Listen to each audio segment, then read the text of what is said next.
general que esto ya está repercutiendo en todo el mundo, incluso en Estados Unidos, pero en Europa ni hablar lo que está pasando en Asia.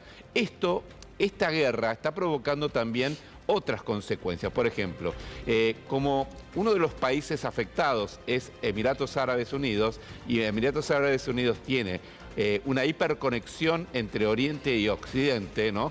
De hecho, tiene el aeropuerto con mayor demanda, con mayor cantidad de pasajeros por año, 95 millones de pasajeros. Eso también tiene una repercusión. Pero, por ejemplo, estos países son productores de fertilizantes, ¿no? Y eso obviamente se va a encarecer, casi el 15 al 20% de los fertilizantes que se producen en el mundo surgen del Golfo Pérsico. Y entonces esto se puede traducir en una crisis alimentaria futura. Sigamos, el tema le decía, lo estratégico que es Emiratos Árabes Unidos en cuanto a la logística internacional. Tiene el principal aeropuerto del mundo y aparte uno de los puertos más importantes, donde hay por lo menos 400 empresas vinculadas al mundo del farmacéutico instaladas allí. Y por ejemplo, los medicamentos de la India, que es el gran productor de genéricos del mundo y el productor del 60% de la vacuna del mundo, pasan todas por allí. Por lo tanto, al no poder utilizar esa infraestructura, corre el riesgo los medicamentos en todo el mundo. Lo que está pasando con la producción particularmente de azufre, por ejemplo, ¿no? Que es fundamental en esta zona y que sirve para alimentar la industria de la tecnología o los derivados del plástico, entre otras cuestiones. Son otras repercusiones que no se tienen en cuenta, ¿no? ¿La crisis energética puede derivar en una crisis global en materia económica, Julián? Sí, claro, por supuesto. Yo creo que esa es justamente una de las, digamos, la desventaja militar, más allá de que Irán ha demostrado resiliencia con esta estructura de mosaico que tienen sus Fuerzas Armadas, la desventaja militar de Irán respecto de, ni hablar de Estados Unidos, por supuesto, pero incluso de Israel, es enorme. Israel tiene un ejército muy poderoso, tiene unas fuerzas de inteligencia muy capaces, y eso lo está demostrando. Ahora, Irán tiene, más allá de otras cuestiones vinculadas al tema militar, bueno, está haciendo una apuesta que es desestabilizo muchísimo el mercado. No, como bien dijiste, esto no es solo energía. Yo te agregaría todo esto. Los fertilizantes es un tema serio porque más ya viene complicado con la salida de Rusia. Digo, porque un insumo central del fertilizante es el gas natural, ¿sí? Y entonces los dos grandes exportadores de fertilizantes en el mundo antes de la guerra, de la invasión rusa a Ucrania, eran Rusia y Qatar. Hoy se complica el Golfo también. Entonces vos tenés un aumento generalizado de los fertilizantes. Por cierto, da para otra conversación, pero eso es una oportunidad para Argentina también. Pero bueno, más allá de eso, digo, es feo hablar de oportunidades en crisis, pero el comercio internacional funciona así también. Volviendo al tema, yo creo que Irán está apostando a complicarle la vida a Estados Unidos con un aumento generalizado de la energía y de todos los derivados de la energía. Por ejemplo, el 75% de los hidrocarburos que consume la India, que es una de las fábricas del mundo, viene del Golfo Pérsico. Entonces, está apostando a que en un año electoral se descontrole la inflación, aumenten los combustibles y eso le haga pagar lo que en política internacional llamamos enormes costos de audiencia a Trump y digamos, decida o bajar su nivel de intervención en la guerra o directamente abandonarla. Yo creo que esa es la gran apuesta de Irán. Ahora es riesgosa porque está unificando a las monarquías sunitas en su contra también, ¿no? Entonces ahí hay un juego de riesgo muy fuerte que Irán está apostando a un desgaste de Occidente, sobre todo Estados Unidos, que Estados Unidos abandone, digamos, y deje solo a Israel, pero al mismo tiempo está, bueno, juntando en su contra a las monarquías del Golfo que han visto, digamos, se han visto bombardeadas por Irán, ¿no? Entonces, el tema es complejo. Ahora, yo creo que sí, que vamos a tener que acostumbrarnos a petróleo por arriba de los $100, lo cual es recontra impactante en la economía mundial, ¿no? Julián, te agradecemos muchísimo y gracias por ayudarnos a entender todo esto. Muchas gracias. Ahora al revés, gracias. Bueno, y ahora a Jorge le quiero preguntar, ¿no? Porque estamos hablando de que esto es una crisis global, ¿no? Económicamente global. ¿Vos creés, Jorge, que lo económico va a terminar llevando a un camino de entendimiento, entre comillas, forzoso, más que lo bélico? Es decir, que la salida va a ser más por la crisis económica que por el enfrentamiento bélico. Ese es el escenario que plantea la República Islámica de Irán. Es decir, que la guerra se constituya en una crisis energética y efectivamente que se desplace procesos inflacionarios, básicamente ya, sobre todo en el caso de Europa, incrementados desde la guerra en Ucrania y ahora duplicados por esta situación. Ahora bien, dos elementos que me parecen claves. El primero, esto tiene una ventana para Teherán determinada porque el 80% de lo que exporta Irán también es petróleo. Claro. O sea que tiene, es decir, se está tirando también un tiro en el pie porque mucho tiempo no puede resistir y esto obviamente lo saben sus contrincantes. Esto por un lado. Por otro lado, digo, y ahí quizá con Julián, que somos colegas y hemos estado, no le pude contestar en ese momento, pero digo, hay un elemento clave que fue muy estudiado en teoría de la guerra, es que nadie usa la bomba nuclear si la tiene, a menos que esté perdiendo una guerra. Ajá.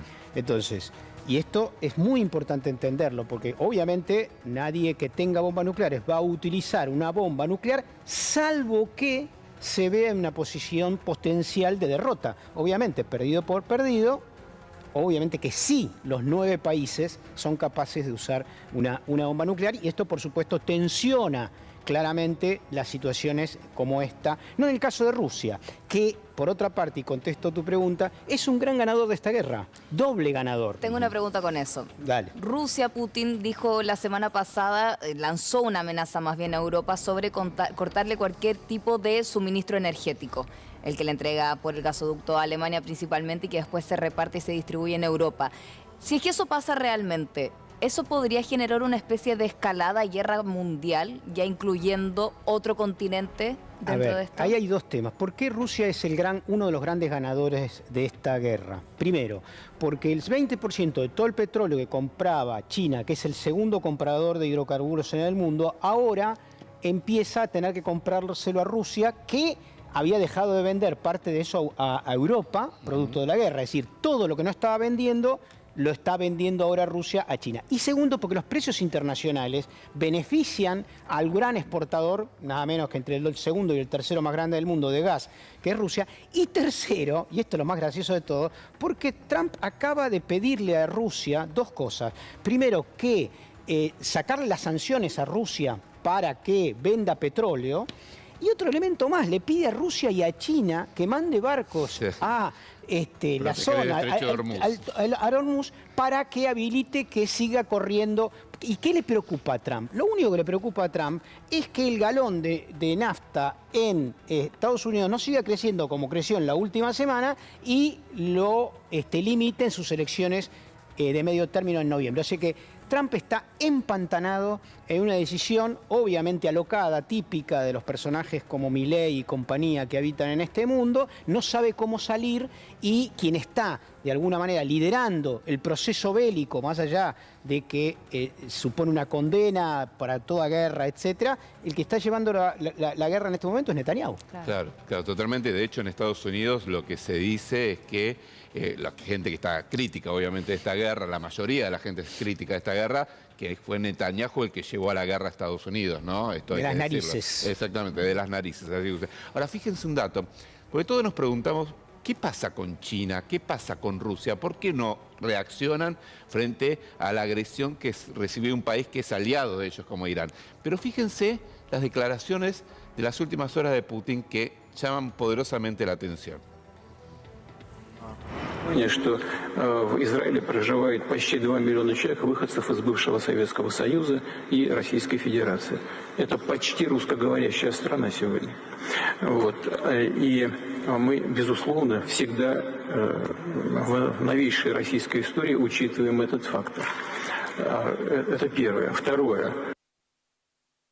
Está diciendo, yo no voy a atacar a Israel, porque Israel, hay una relación muy fuerte de Israel con Rusia. Dice, viven 2 millones de personas que vivían en la Unión Soviética o en Rusia, viven allí, por lo tanto no podemos atacar a Israel, ¿no? Pero no solamente por eso, sino porque hay un acuerdo estratégico entre Netanyahu y Trump de hace casi 10 años en perseguir a los grupos fundamentalistas islámicos que hacen terrorismo dentro de la Federación Rusa. Muchos de ellos escaparon a Siria, muchos de ellos escaparon básicamente a Gaza. Entonces este acuerdo, si esa es la causa por la cual Israel no le entregó la cúpula de acero a Ucrania, ese instrumento, digamos, para parar misiles rusos por parte de Ucrania, Israel decidió no entregárselo justamente por este acuerdo histórico. Además, recordemos que Netanyahu antes de la guerra de los 12 días estuvo varios días visitando a Putin en plena guerra con Ucrania en Moscú. Y lo coyuntural también, que hay un Putin que, independiente de las alianzas históricas que tiene Rusia, tiene una relación de simetría del poder con Donald Trump. Se llaman por teléfono,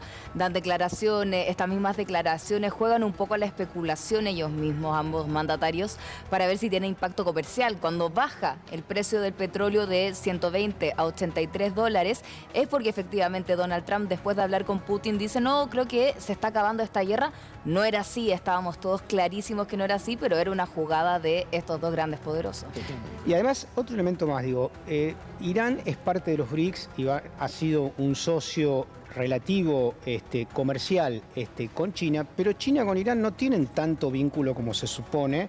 Entre otras cosas, están enemistados por un tema que tiene que ver con los uigures, que son los musulmanes dentro de China que piden autonomía y que China, en el marco de una lógica laica y vinculada al Partido Comunista, no acepta, y eso ha traído muchos conflictos con muchos países musulmanes, entre ellos con Irán. O sea que eso que se ve desde Occidente, de que son tan amigos, etcétera, no es así. Sí, hacer la línea de los ejes, ¿no? Me gusta tanto hacer es el eje, sí. Este es el eje, este es el otro eje, ¿no? Y Rusia tiene su guerra, totalmente. Y China tiene su guerra. La guerra de China se llama Taiwán, la guerra de Rusia se llama Ucrania, y mientras tengan su guerra no van a participar en otra guerra. Y te agrego un dato, ¿no? El papel de Zelensky, que se ofreció rápidamente a ir a colaborar con Israel por la experiencia adquirida en torno al derribamiento de drones de Irán en su territorio, y que nadie le dio... Todos lo dejaron pasar, ¿no? No, Netanyahu, creo que las Fuerzas Armadas de Israel dijeron: no es necesario, tenemos suficiente tecnología para pararlos nosotros. Sí, en una contestación de ninguneo. De ninguneo absoluto. Tenemos una alerta de último momento.